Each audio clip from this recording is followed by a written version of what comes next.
Bernadette Hall se lewe het ingrypend verander toe haar man David in 2012 tydens 'n plaasaanval doodgeskiet is. Toe ek klaar is om die beeste in die kraal te kry, toe het ek omgekom om hom te kom help melk.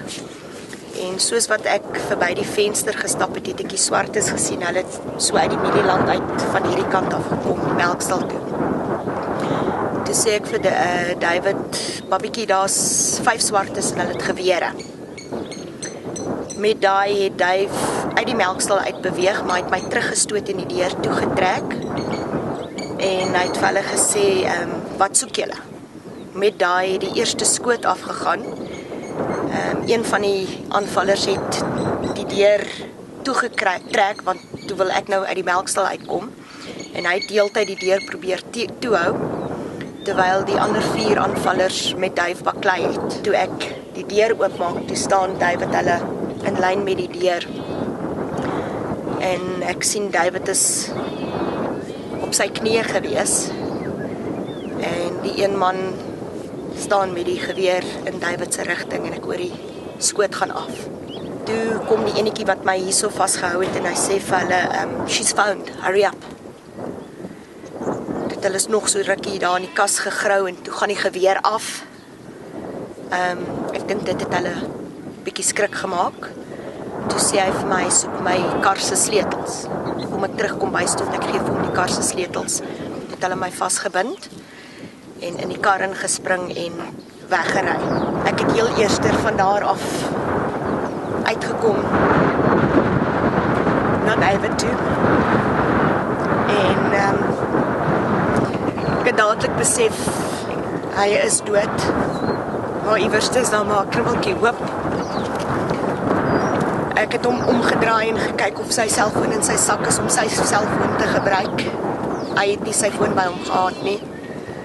Toe onthou ek maar net radio, dat ek huis toe gehardloop. Ek het oor die radio gesê, "Asseblief, Whisky 5, ons is aangeval, ek soek, mense moet kom help." En het weer uit die huis uitgekom. En ek het basies by Dave gedraai. Toe Lawrence, die eerste boer, by my gestop het. En toe sê hy vir my, "Hy sê maar,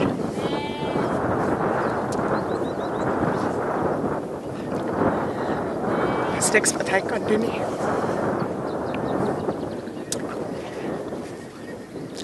Toe onthou ek eers van die koeie wat nog gemelk is. Ek het melkstal toe gegaan en die klos te gaan afhaal. Bernadette is 'n melkboer. Sy's 'n haar melkery was haar lewe gewees. Sy het elke koei se skeet geken en sy kwaal geken. En dit was amazing geweest om haar te sien operate in daai omstandighede waar sy met die koeie gewerk het. Dit is weggevat van haar af, want dit is waar die hele ding begin het. Die plantery ook, jy weet, dis moeilik om dit wat die dood veroorsaak het te kon voortgaan mee. So dit het alles verander. Toe die beeste die dag verkoop was dit seker een van die hartseerste dae wat sy ooit beleef het. Na so 'n storie is ou nie meer lus vir die boerdery. Jy weet nie wanneer is dit jou dag nie. So vir ons is dit 'n groot gevaar om weer op die plaas te wees en so aan. En om self aan te gaan om te gaan boer. As die plaaswerkers afkom om te vra of hier werk is ek absoluut vreesbevange. Dis my heel eerste reaksie en dan moet ek myself kalmeer en vir my sê, "Okay, jy moet uitgaan. Jy moet met hulle gaan praat en jy moet gaan hoor wat soek hulle." Gewere. As ek onverwagse geweer sien, dan is dit soos 'n total panic. In die aande maak ons die hekke en die heininge toe. Die heininge is geelektrifiseer. Jy weet, ons het ekstra honde gekry om die diere op te pas. Die Anatoliese herder wat ons het.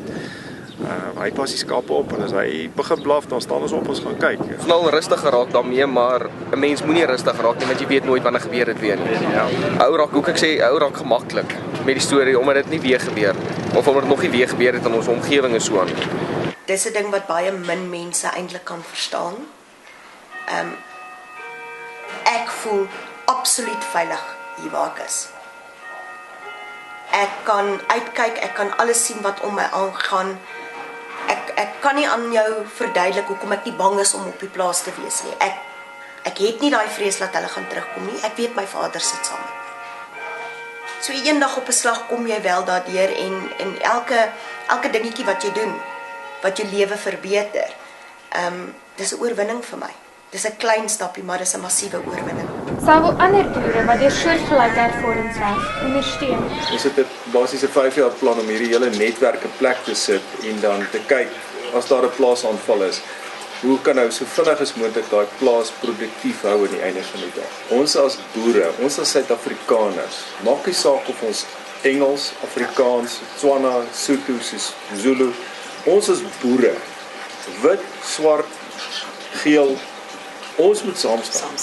Want ons is die kosverskaffers van Suid-Afrika. As ons dit nie gaan doen nie, ek weet nie waar gaan die kos vandaan kom. Ons klaar reeds goed is die. As ons die boere uit hierdie land uit wegvat en goed moet ingevoer word, teen amper R12 'n dollar, gaan ons baie swaar kry.